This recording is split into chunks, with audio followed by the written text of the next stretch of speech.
Hello, welcome to all.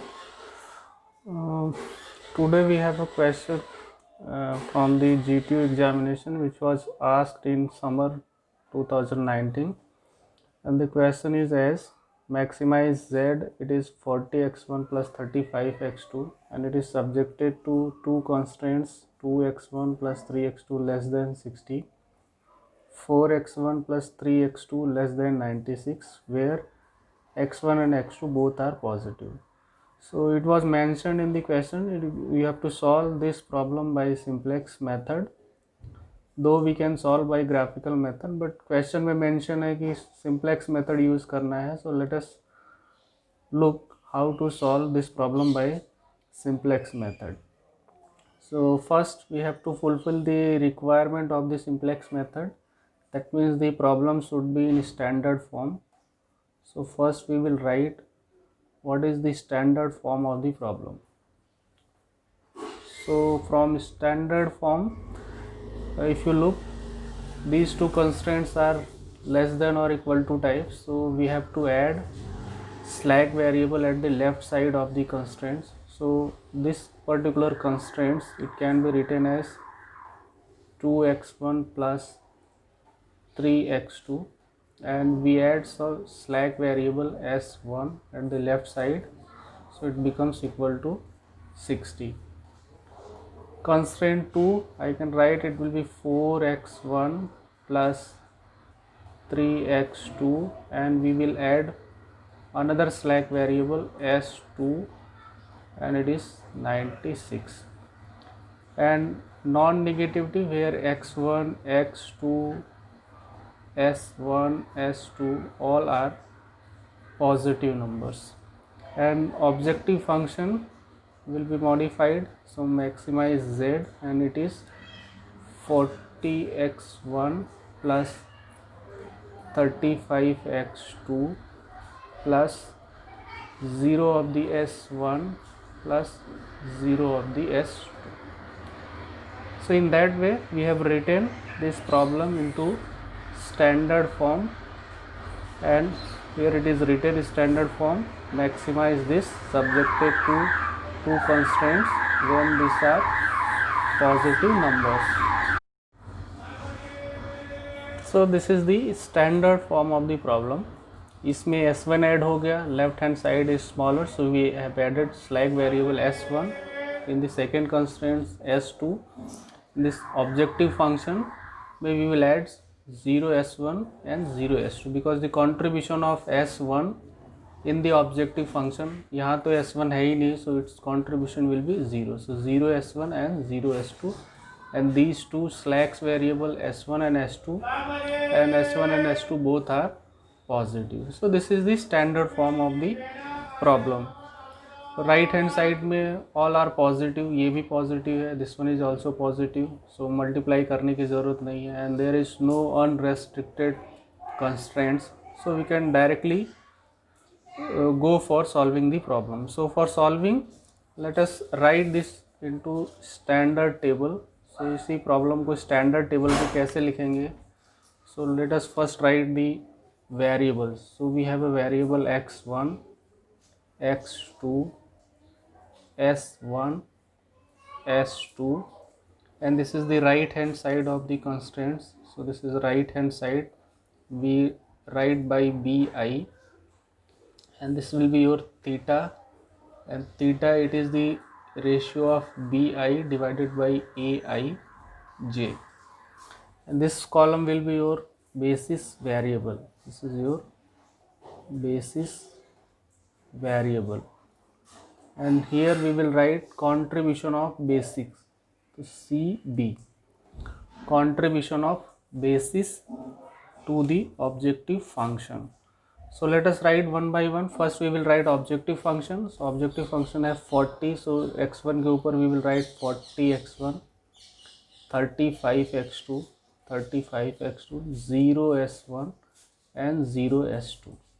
So objective function क्या है 40x1, so 40x1, 35x2, 0s1 and 0s2.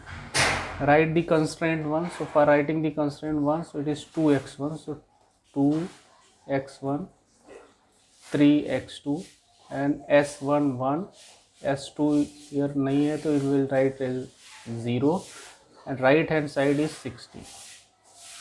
So this is the constraint one, 2x1 3x2 S1 equal to 60. Similarly second constraint it will be 4x1 3x2, यहाँ पे S1 नहीं है so we'll mark as a 0 S1 and S2 and it is equal to 96. So this we have written problem.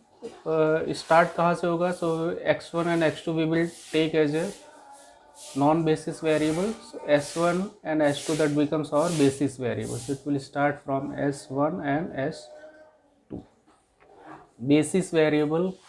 So x1 or x2 initially taken as a 0 and s1 it becomes our basis variable. So s1 and s2 these are the basis variable. For CB, now look the S1 contribution of S1. So S1 का contribution objective function में it is 0. So this coefficient CB will be 0. This will be your 0. So this is the first iteration of the table. उसके बाद में we will write, after that we will write CB CJ minus ZJ. So for that CJ individual column का CJ क्या है 40 for column number 1, column number 2 35, 0 and 0. ZJ क्या करना है? You have to multiply respective की column element to the CB, 2 into 0, 2 into 0, 4 into 0 और दोनों को ऐड करना है. तो 2 into 0 0, 0 into 4 0, addition 0, 40 minus 0, so you get 40. Similarly here we get 35, 0 0. First iteration में आपको कुछ कैलकुलेट करने की ज़रूरत नहीं, you directly write these values here. You can check कि इतना ही आएगा. 2 0 0, 4 0 0, 40 minus 0 0, 3 into 0 0, 3 into 0 0, addition is 0, 35 minus 0 0. Similarly यहाँ पे मल्टीप्लिकेशन 0 मल्टीप्लिकेशन 0, दोनों का addition 0, 0 minus 0 0. So first iteration में कुछ कैलकुलेट करने की ज़रूरत नहीं है, directly you write these values from, यहाँ पे जो लिखा हुआ है वो डायरेक्टली आप यहाँ पे मेंशन कर सकते हो. Now it is a maximization problem. For maximization what we will look, highest value of Cj minus Zj. So the highest value of Cj minus Zj, this particular column, that is x1. x1 अभी answer में आएगा. Highest value इसमें Cj minus Zj की कहाँ पे है 40. So this particular variable that means x1 now it will appear into the basis. तो अगर ये बेसिस में appear होगा so who will leave the solution. So for that take the help of theta. So 60 divided by 2, इस column के लिए 2 and 60 divided by 2, so this will be your 30. 96 divided by 4, 96 divided by 4, so it becomes 4 2 ja and so it becomes 24. So इन दोनों में minimum कौन है? So this is your minimum value, this is your minimum theta. That means S2 will leave from the solution. So S2 निकल जाएगा और उसकी जगह पे we have x1 and intersection of, this is your key column, this is your key row, at the intersection we have a 4. So we mark this element 4 and this will be our key element. So in the second iteration now we have decided what we have decided, that means x1 will appear into the solution or it will come in the place of S2 because this is the minimum value of theta. So we will write in the place of S2 now we have a x1.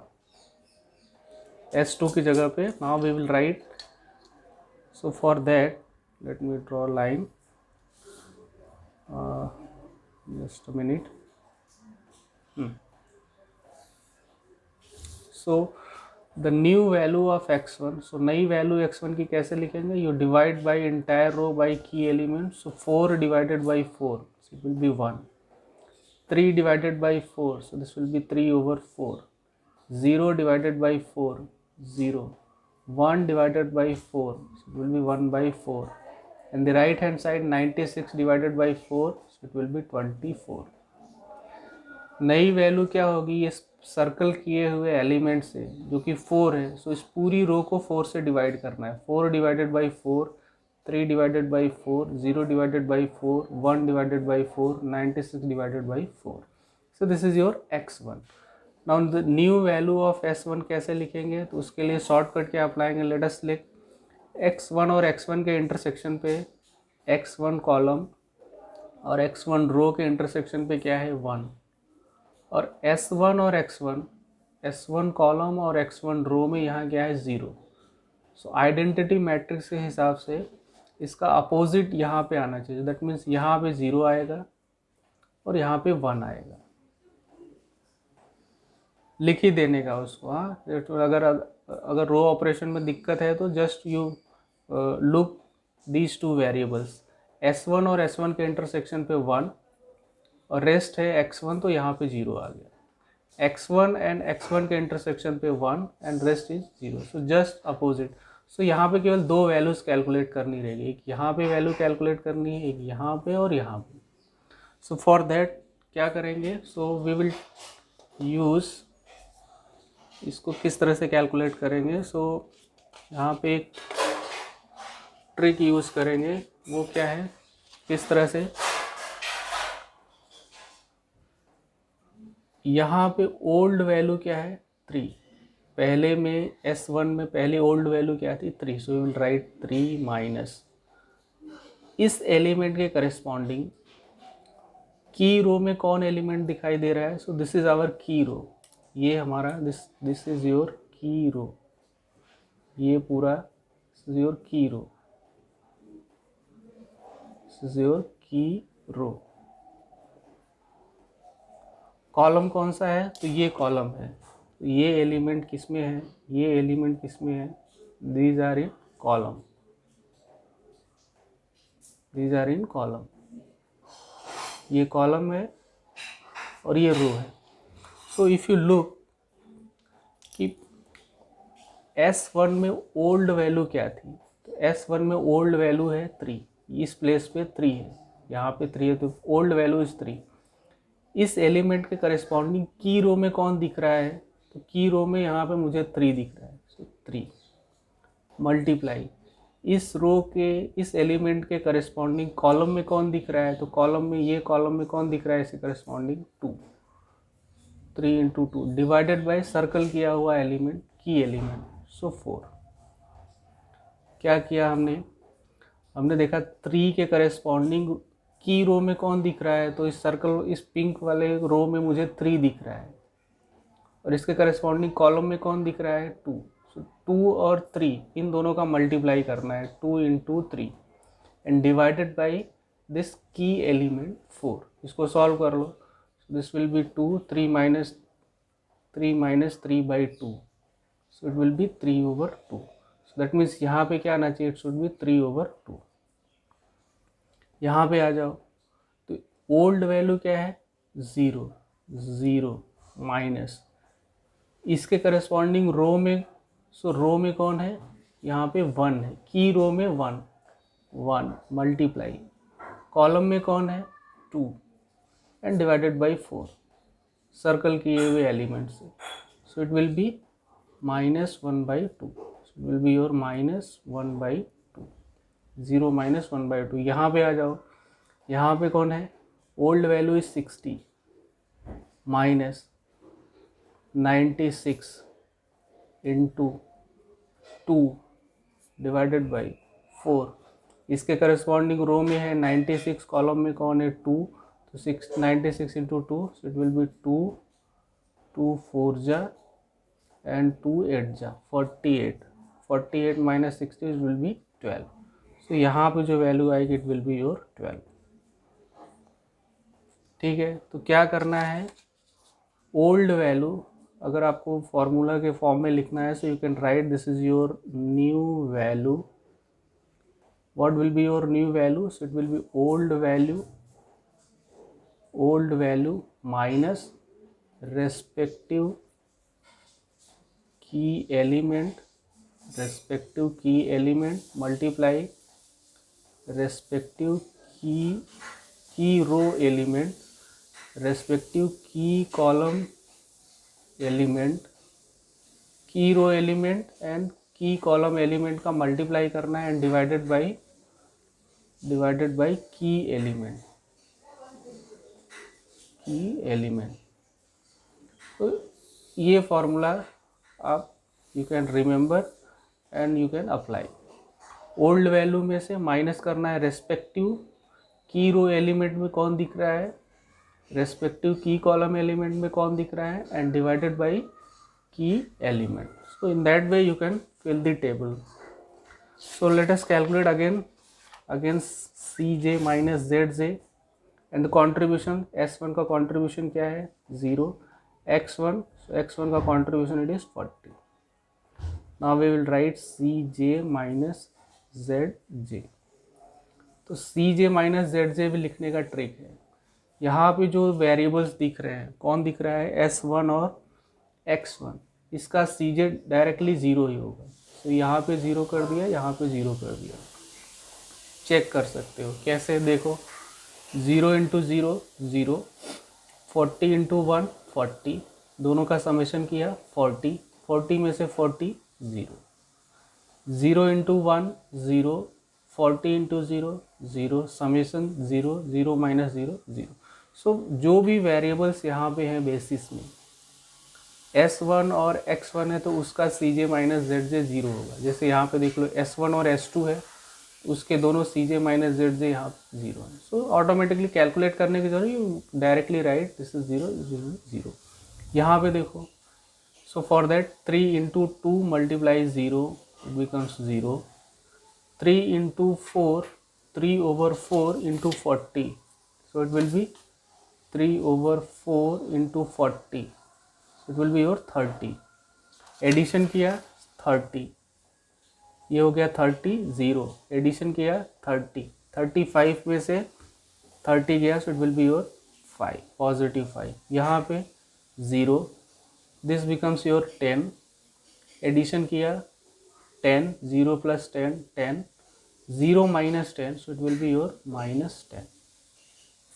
So this will be your answer which is after second iteration. Now look the values, Cj minus Zj, क्या सारी value 0 और negative आ गए? नहीं, here we have a positive value, that means this variable will appear into the solution। x2 आएगा, so अगर x2 आएगा, so who will leave the solution? So for that we will take the help of theta। 12 divided by 3 by 2, that means 12 multiply 2 by 3, divide करना है, so reciprocal से multiply कर दिया, so it will be your 8। Here 24 into 4 divided by 3, so 3 8 जा and 4 जा 32। So the minimum out of this two, this is your minimum value of theta, that means S1 will leave from the solution। so S1 बाहर जाएगा and in the place of S1 कौन आएगा x2। now look the key element, तो key element कैसे मिलेगा?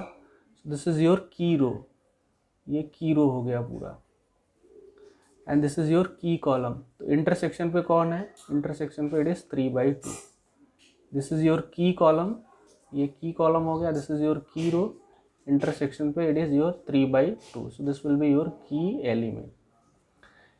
सो S1 की जगह पे now I will write x2, so यहाँ पे लिख दिया x2।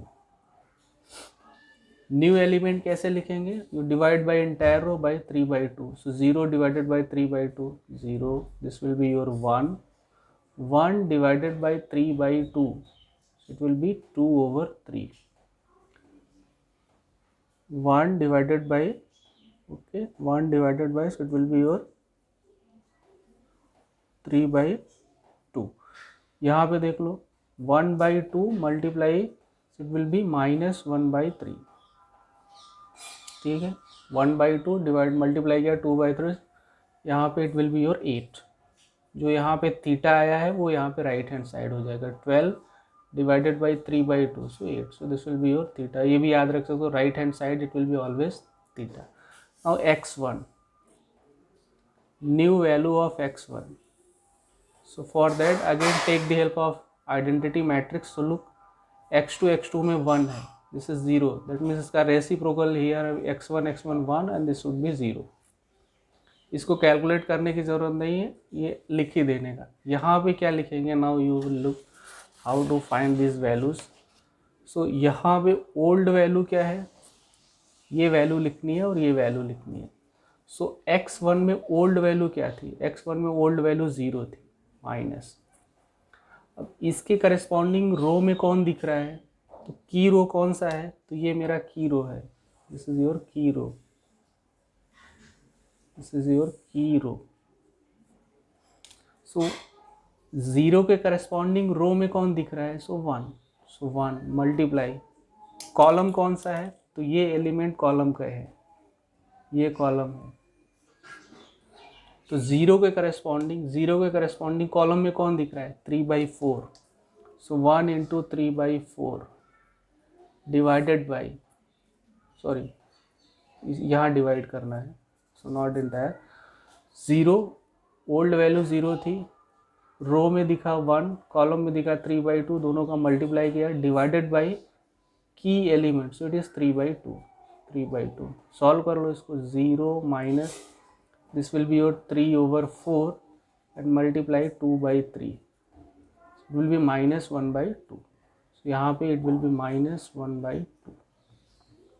this value old value क्या दिख रही है, इसके old value 1/4 माइनस, कॉलम में कौन दिख रहा है, कॉलम में 3/2, रो में minus 1/2.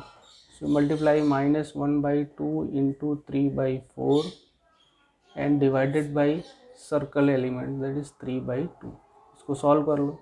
1/4 minus, so this will be your minus 1, this will be plus, so this you can write, this will be your 3/8 and multiply 2/3, so this will be your 4. So it will be 1/4, so 1/2. So this value will come out 1/2, positive value. Never write in decimal, 0.5 नहीं लिखना है. यहाँ पे देख लो old value क्या दिख रही है, ओल्ड वैल्यू 24 थी, 24 माइनस, यहाँ पे ओल्ड वैल्यू 24, रो में कौन है 12, कॉलम में 3/4, सो 12 इंटू 3/4 डिवाइडेड बाई 3/2. सॉल्व कर लो इसको. 24 माइनस 4 3 जा, so this will be 9 into 2/3, 3, so 24 minus 6, so it is 18. so यहाँ पे आ गया 18. दो एलिमेंट तो डायरेक्टली फिल कर देने हैं with the help of identity matrix. Remaining को कैसे कैलकुलेट करना है, old value minus respective row column दोनों का multiply divide by circle element. यहाँ पे देखो, यहाँ पे ओल्ड वैल्यू में 1/4 था, रो में -1/2, कॉलम में 3/2, दोनों को मल्टीप्लाई किया डिवाइडेड बाई 3/2. वैसे यहाँ पे 24 में दिखा 12, यहाँ पे 12 multiply 3/4 divided by 3/2. Now for Cj minus Zj right the contribution here. So x2 का कॉन्ट्रीब्यूशन 35, x1 का contribution 40, Cj minus Zj. Again for Cj minus Zj, these two are in the basic, so it's Cj minus Zj will be 0. Calculate करने की ज़रूरत नहीं है, या फिर check कर सकते हो. 35 इंटू 0 0, 40 इंटू 1 40, 0 प्लस 40 40, 40 में से 40 माइनस हुआ 0.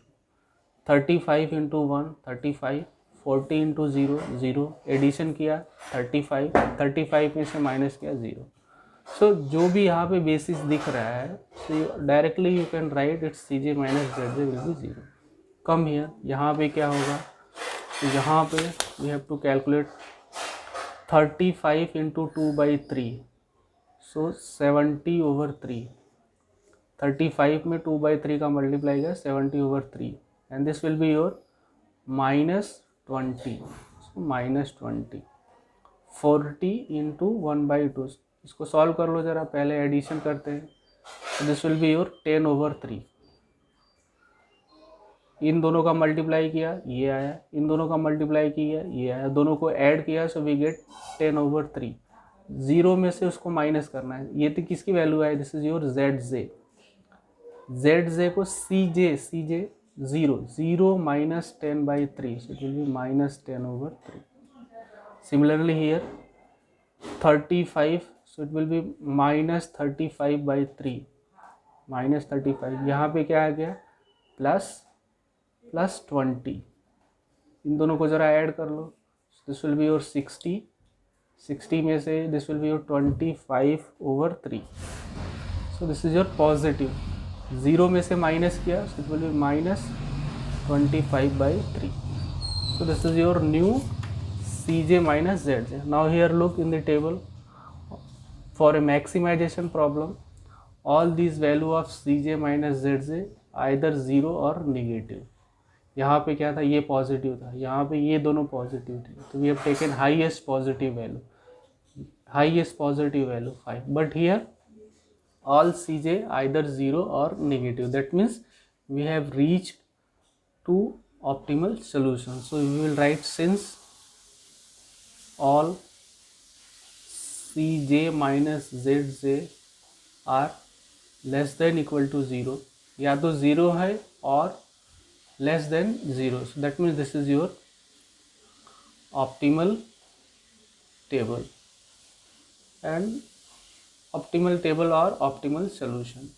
So for solution, how to read the solution, जो right hand side में है that will be your final answer, that means x1, so x1 will be 18, x1 for x1 18, and for x2 8, so x1 18, x2 8, this will be your answer. And what will be Z max? So for Z max, either you put this value into Z or you can directly multiply 35 into 8, 40 into, or you can write 35 CB into right hand side plus 40 into 18. So you do, it will come out 35, so 8 5 ja 40, 14, 24 and 4, 28 plus 720. So finally it will come out Z maximum, so 280 plus 700, so it will come out 1000. This is the value of Z max. So your final answer will be, so what will be your final answer, x1 18, x2 8, and Z max 1000.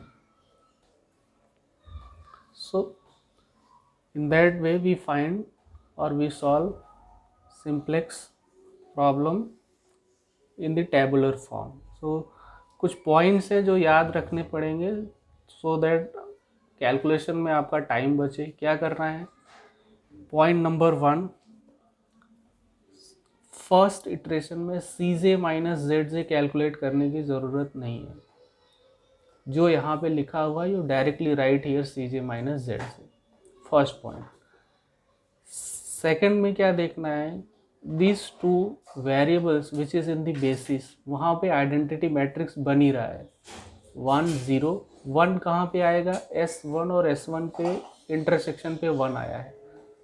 उसी तरह से S2 और S2 के intersection पे 1 आया है, and the rest 2 elements are 0। तो वो पैटर्न हमेशा फॉलो करना है। यहाँ पे S1 और X1 है, S1 and X1, so at the intersection of S1 and S1 यहाँ पे 1 आया, और X1 के साथ में क्या आया, 0 आया। तो 1 0 इसका रेसिप्रोकल यहाँ पे लिख देना है इमीडिएटली, 0 1 1 0। न्यू वैल्यू कैसे कैलकुलेट करनी है, ओल्ड वैल्यू माइनस रेस्पेक्टिव की रो एलिमेंट एंड रेस्पेक्टिव की column element, row and column element का मल्टीप्लाई करके की एलिमेंट से क्या करना है, डिवाइड कर देना। CJ माइनस ZJ के लिए जो वेरिएबल प्रेजेंट है बेसिस में, उसका CJ माइनस ZJ हमेशा 0 आएगा। S1 और X1 ये दो वैल्यूज ज़ीरो आ रही हैं क्योंकि ये दोनों बेसिस में है। सिमिलरली यहाँ पे देख लो X2 and X1 are zero. So इन दोनों का CJ माइनस ZJ कैलकुलेट करने अगर है तो you can verify your answer, otherwise if you are doing correctly so you can directly write these values as zero. And for a maximization problem, the iteration will continue till all this value of Cj minus Zj either 0 or negative। अब यहाँ पे 0 and negative आ गया, that means further improvement के कोई chances नहीं है। इसको insert करने से वैल्यू घटेगी, इसको इंसर्ट करने से वैल्यू घटेगी, इसको इंसर्ट करने से वैल्यू में कोई चेंज नहीं होगा because the zero indicating no change in the value of z। Negative coefficient it will indicates the value will decrease, that's why we have taken here positive values। यहाँ पे 40 insert किया है जबकि यहाँ पे 35 है बिकॉज 35 से ज़्यादा कौन है 40 that means increasing x introducing x1 is more beneficial than the introducing x2। x2 को इंटर करने की बजाय x1 को इंटर करना ज़्यादा बेनिफिशियल है। क्यों? क्योंकि उसका CJ माइनस ZJ को जो contribution it is larger as compare to the contribution of x2। So that is why we take highest positive value. So you can verify and check। So this is the question which was asked in GTU 2019 summer examination। It was the 7 marks question। Question में कुछ problem नहीं है, easy question है, but you have to practice little bit. Okay, thank you.